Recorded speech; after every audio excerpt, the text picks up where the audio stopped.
gonna call to order. If people come in late, then we'll go ahead and.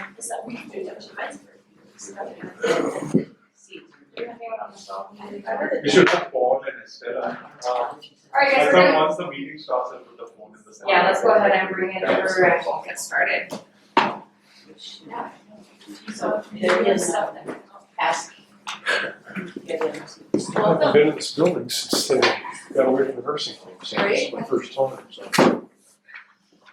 We got kicked out of our normal room.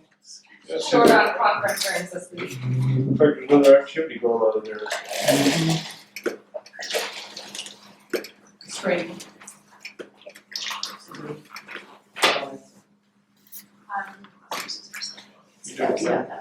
Okay, so we're gonna go ahead and call the meeting to order. We'll start with some introductions. I'm gonna apologize in advance. We're having some on-site Cerner EHR training, and so I'm gonna have to leave here in just a few minutes. So we're gonna rearrange the agenda just a touch. So we'll start with introductions. Christy, you wanna start? This is Christy Albertson. I am the grant writer and coordinator for Lake Health District. I'm Susan Pointier, I'm the revenue cycle manager for the local district. I'm with the same community health coordinator, and district. Francine Winters, prevention coordinator under Lake Health District. Helena Van Brand, AmeriCorps service member with Lake Health District. Michelle Conley, VHS self-sufficiency. Patrick Hornberger, Darkness with the Wellness Recovery Center. Charlie, Okay, no one can school trip number 7. And who do we have on the phone with us? Hi, this is Jillian Weissenberg. I'm the director of the South Central Early Learning Club, which is Lake Douglas and Klamath, and it's housed at Douglas Education Service District. Awesome. Hello, all units, East Shore, coordinating your positions are at the listing person. Hi, Paul. Hello. Anybody Hello, else? everyone. This is Michelle Gomez with the Oregon Health Authority. I apologize, I could not be there in person either. It's good to join you by phone. Thanks, Estella. We're having weather, so we anticipate those from out of town will consider staying. Okay, we're going to move the LCAC elections up to number 2 before Paul, just because I'm gonna be exiting here in a moment. So do you wanna talk about that? Should we go over that? Oh, you're right. My mind is still in the Cerner system. Let's take just a second for everybody to review the minutes, and then we will either correct or approve.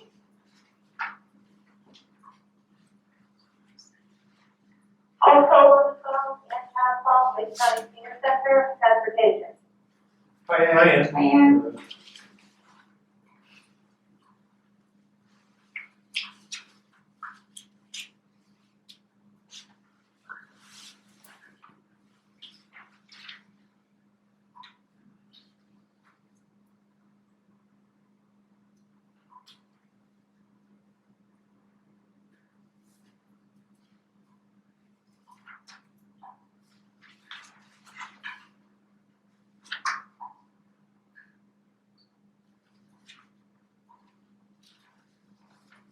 It was very nice of Commissioner Williams to say that the group's doing a smashing job. I'd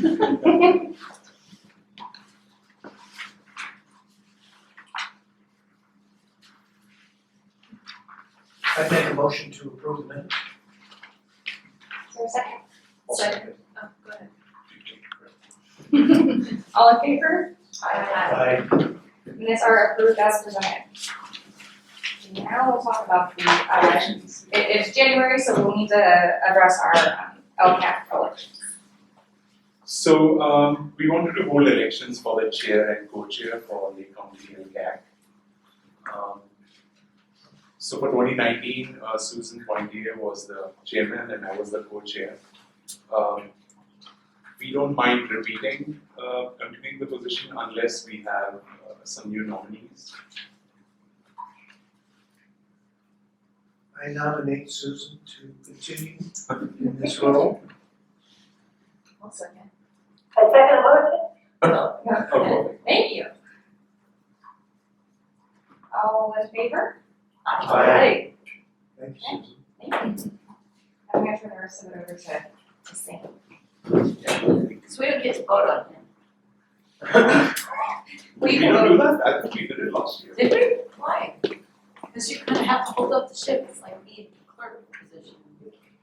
You have a point. Yeah, hey, this is Paul. Yeah. It is important to identify our gender in that role and also to designate him as, is reflected in the minutes that he is the proxy for both James Williams and Susan to, regional community advisory council activities. Okay, thank you, Paul. I nominate Arthur to be the co-chair to fill those positions, for proxial positions.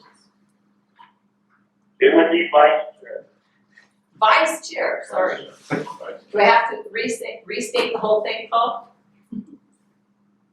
So I accept that friendly amendment you're supposed to say. I accept that friendly amendment. Okay. Nice job. Is there a second? I'll second. All in I'll favor? second. Thank you. All in favor say aye. Aye. All against say Aye. All against the same sign. Okay, so I am officially the vice chair for the Lake Nottingham CAC. Thank you. Congratulations. And the proxy, make sure that's in the minutes. And Okay, I've made one. Thank you, Paul. So now the next agenda item, so Paul, did you want to speak about the incentive measure progress report? And we have, We just got this, we just got this the other day, and, at the last CAC meeting, I shared that we're very concerned about whether we're gonna get back 100% of the withhold, and,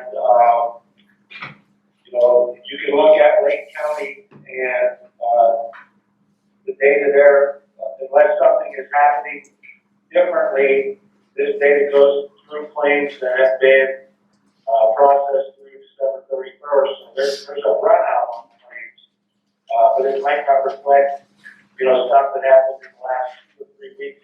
Every claim was submitted like spot on after the service was provided.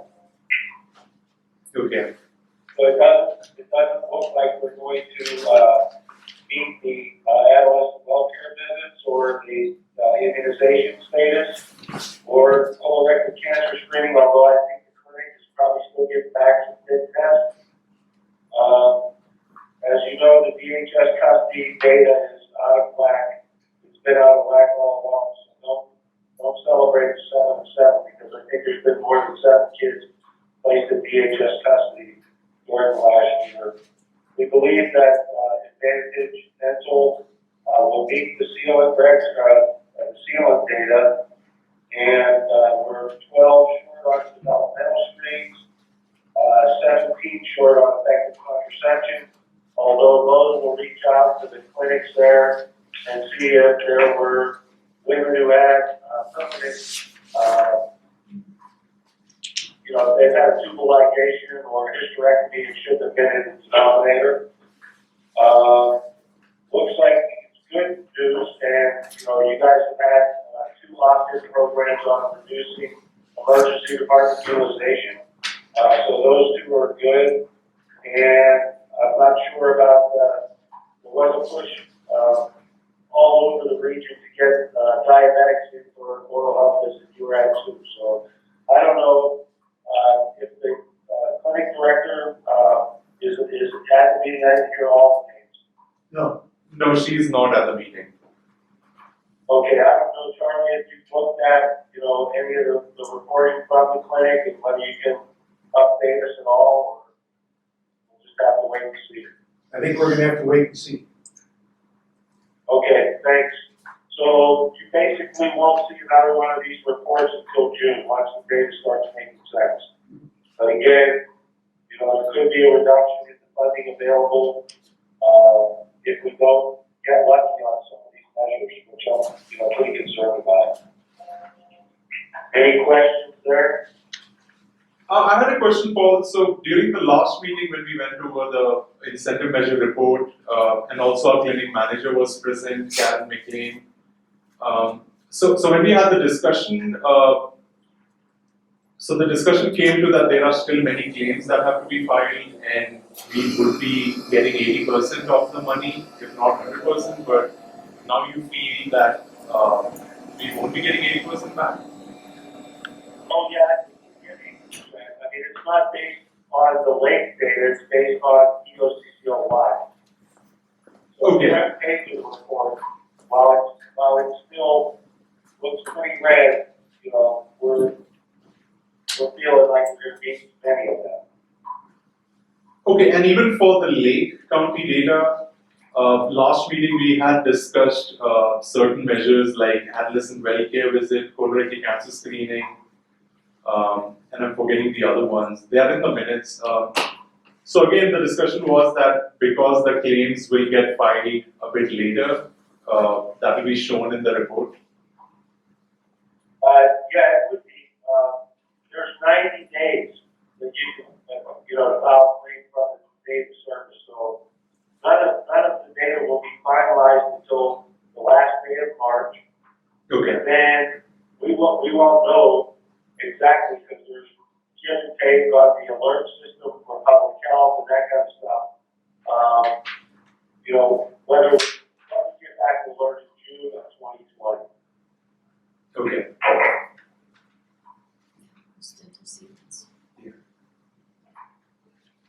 And I'm using the wrong terminology now, because it's not under the new CCO 2.0 contract, they give us the money, and if we don't get it back in 2020 and 2021, we have to repay it. But 2019 was under the old contract, so it's the way forward. Okay. Thank you, Paul.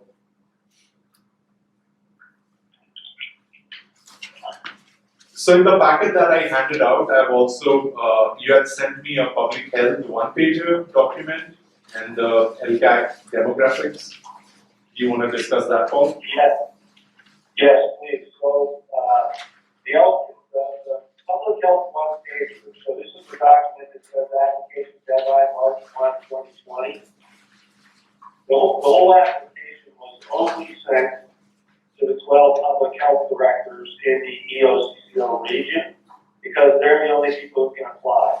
But once I looked at the application itself, if you look at those bullet points on the one-pager, there are things there that can relate to a number of the people that are present on the phone or in the meetings, and just wanted to make you aware.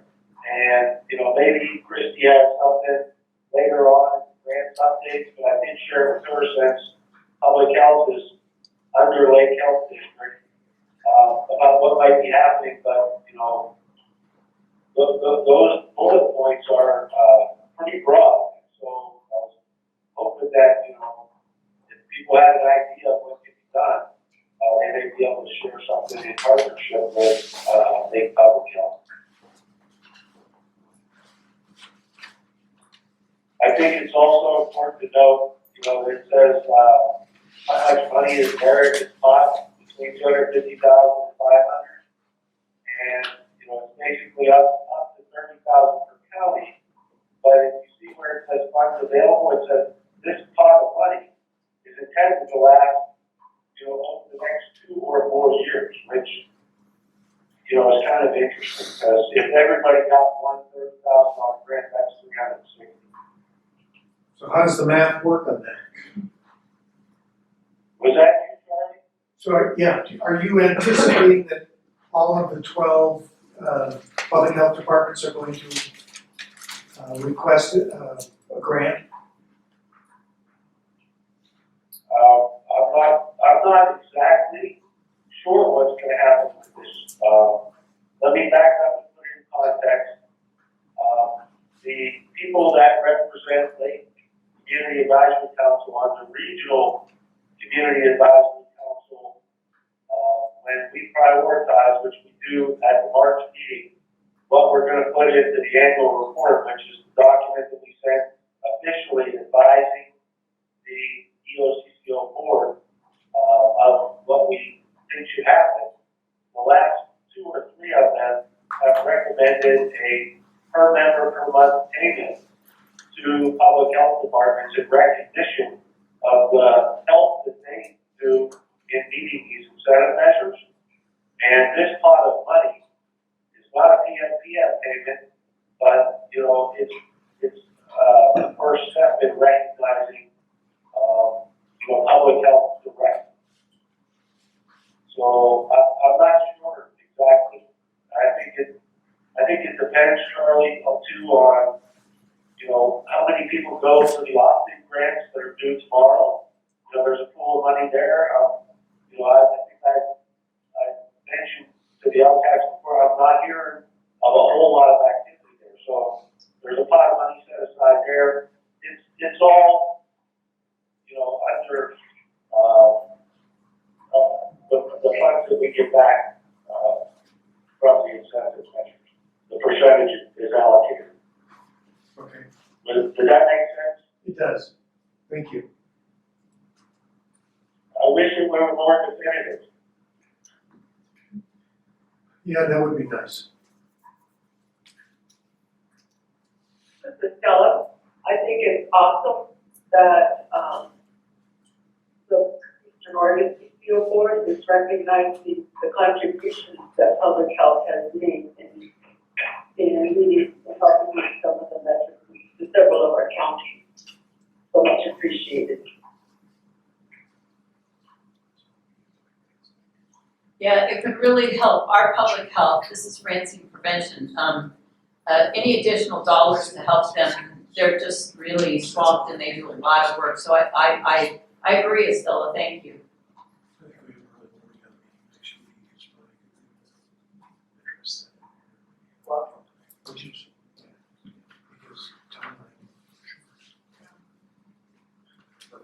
Christy, did you have anything to add there about, you know, what thoughts of people are mulling around with this opportunity?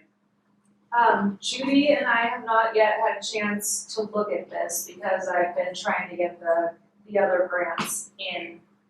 But just looking at this off the top of my head, I mean, especially around the early childhood trauma, Chalice Warner is trying to spearhead some efforts around bringing trauma-informed care here, and I know that our early learning hub folks have discussed that as well.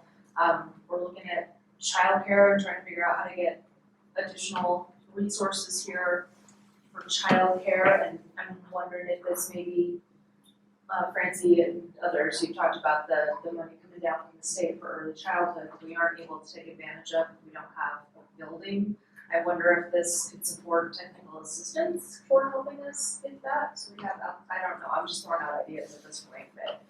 Then there's the other one about data, and that's something that I have heard from every clinic in the county that data collection is a challenge because everyone has so few employees that it's hard to pull people aside to collect the necessary data. So, I mean, off the top of my head, I think those are things possibly worth considering. Yeah, I'm not sure what kind of applications we're gonna get out of this one, given the breadth of the bullet points that are there, but I would strongly suggest, before you make a big effort, to contact OHSU and the Practice-Based Research Network and run an idea by them before you commit too much to it. Sounds good. Thanks, Paul, good suggestion. Thank you. And then the last item I had, it doesn't sound like we have our regular crowd there, are there? No, we have a low turnout today. I'm gonna blame the weather. So there is that LCAC demographic board, and let me tell you why we have to do this. We're gonna need to collect it what we can today, and then just hang on to it, our winner. Okay. And then we'll get people who have not filled it out at the next meeting. But, basically part of CPO 2.0, they want us to show that the local community advisory councils reflect the demographics of the community as a whole, and the region as a whole. So we're beginning to collect this information. It is anonymous. Given what I already know about the membership of our CACs, about 80% of Eastern Oregon would need to be female. That was a joke. Because about 80% of our CAC members are female. So Paul, if you could just so you want all the council members to fill it out and like you want me to collect? hand it to you and you Okay. yeah, you hang on to it until we get a bigger batch Okay, at the next meeting. I'll do that. So if you could just give people, take no names up and just check the box if it applies to you or where it says all may apply. Yeah, we'll keep it anonymous. Just track who's done. Self-reporting. Well, so we have a list of Yeah, who's you look here, at this everyone here. fill it out. Yes, Doesn't yes. matter who filled it out. Yeah. Sorry? I'll let you get it at the next meeting. Thank you, Paul. And I just wanted to mention, because we had a nice discussion about it at the last meeting. Our vendor also shared with you the EOCCO summary of the 2.0 community presentations. It's not a hefty document, but it describes pretty well what we talked about. It's reflected in minutes, but it was also shared with you on your LTAC materials. Hey, Stella, did you want to get that to you? Yes, and it was a very nice summary, Paul, and it also sent it to the Transformation Center as well. Oh, I sent it to Belle Shepherd, so she has the final summary as well. But it was very well written. I really enjoyed reading it. Good, thank you. That was all I had, our vendor. Okay, thank you, Paul. Next on the agenda item are the CHIP updates. Before I go into the CHIP updates, Estella, did you want to share your OHA updates? And also the flyers are in the packet. Yes, I can thank you and thank you for allowing me a few minutes. First and foremost, I want to thank everyone for the hard work that you're doing in your community. And also, there is going to be an event on March 17th. It's called CCO 2.0, Moving Forward Together. So the coordinators, CCO leadership, and staff are invited to attend, and that's going to be on March 17th from 8:30 to 4 at the Salem Convention Center. And so that's one of your handouts. And so far, I looked just before this meeting, and the last information I have from the Transformation Center is that only 12 have signed up, and they wanted to know by tomorrow if we had any slots left over. So what I'm going to do is ask for an extension to allow more people to register if they want to register. We posted the number was to have 15. You mentioned, yeah, EOCCO people.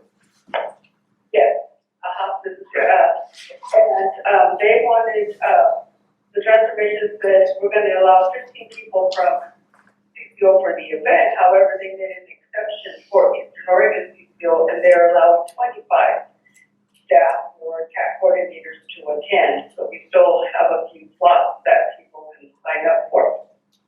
But I'm going to ask for an extension because they want to know by tomorrow, and I don't want to give up our slots quite yet that we've been allocated. Thank you, Estella. I did see an additional push for that. My question is there financial support for the travel and stay?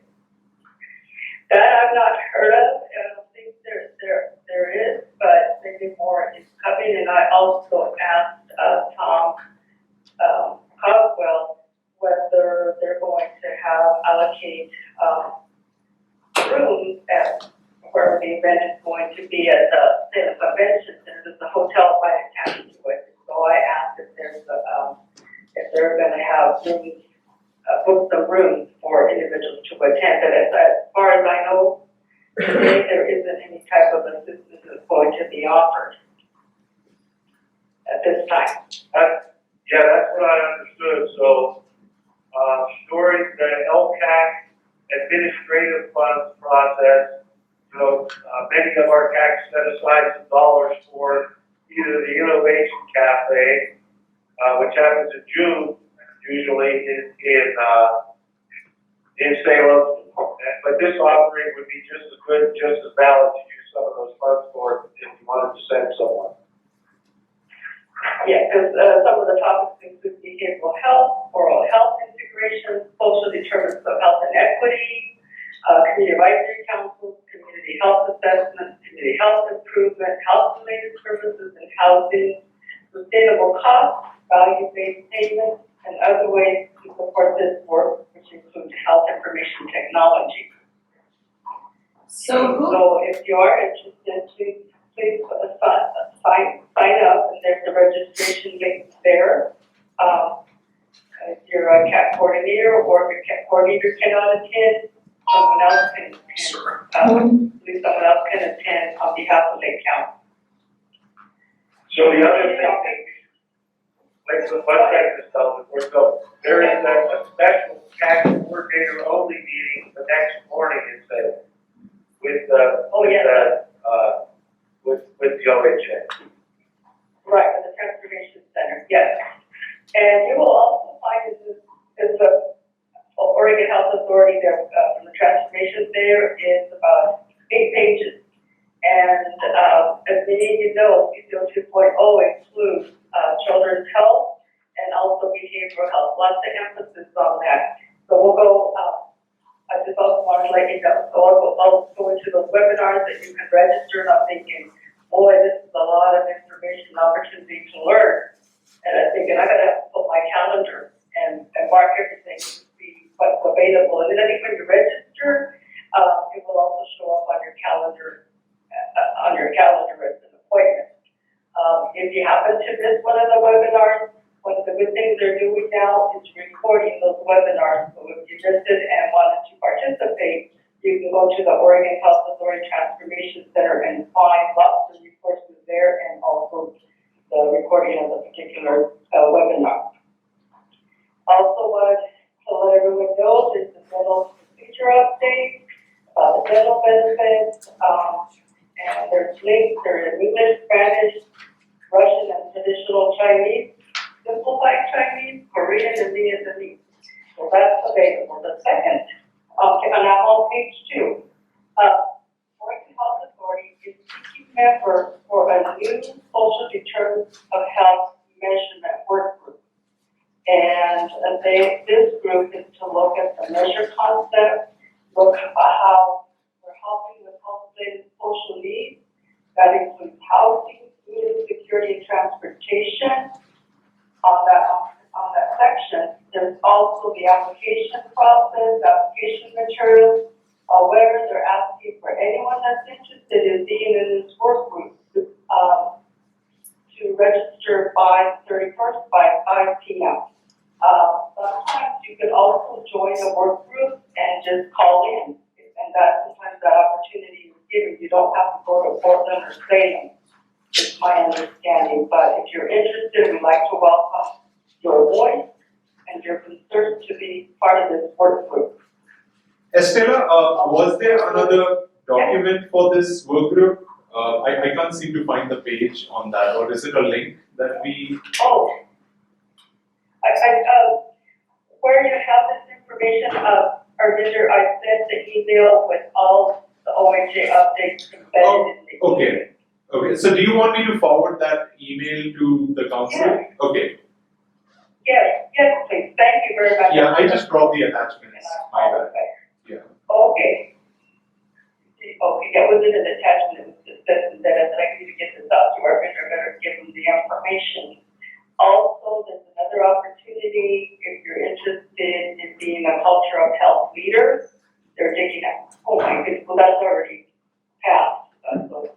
Forget that, because the application was January 10th, that would have been a good opportunity if somebody wanted to participate in a leadership opportunity. So I could check to see if they have their participants or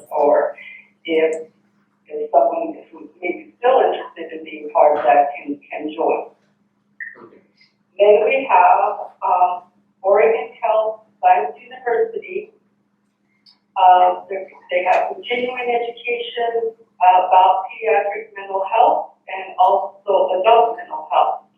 And the third and the pediatric mental health, they're going to this is going to be through satellite conference. It's going to be in LeGrand on March 6th. On March 13th is the adult. That's also going to be in LeGrand. And so there's the registration link in the email that I sent Arvinder is going to forward, and I appreciate that, Arvinder. So if you're interested, that's also available. There are also behavioral health assistance webinar services, and this is for any of our providers who may need a technical assistance for meeting the behavioral health requirements in the CCO contract. And there's several trainings that are listed in this section. As I mentioned, CCO 2 is putting a lot of emphasis on behavioral health integration. So the next sections have to do with the webinars.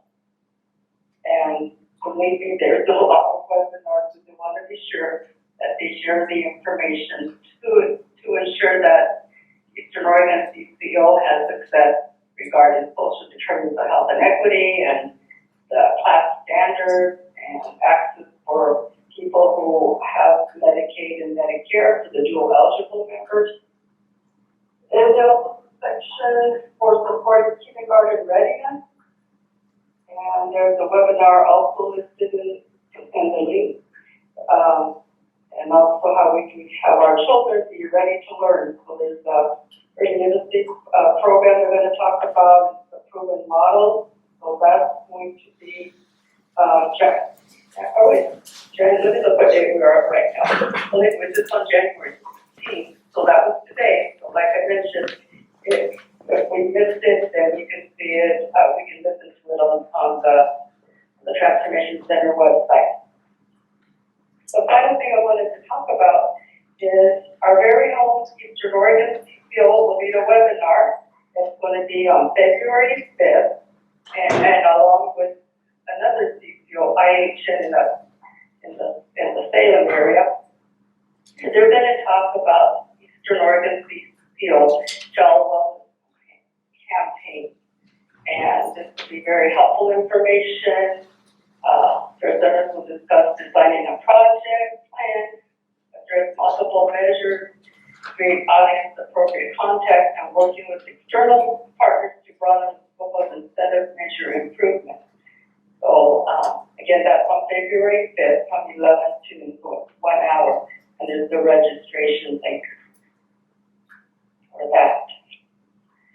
And also, there's another handout that was sent out by Arvinder, and it has to do with health information technology and exchange assistance. And so there's a page to kind of describe what type of assistance will be offered if you find that your practice might need some assistance regarding the health information technology and exchange system.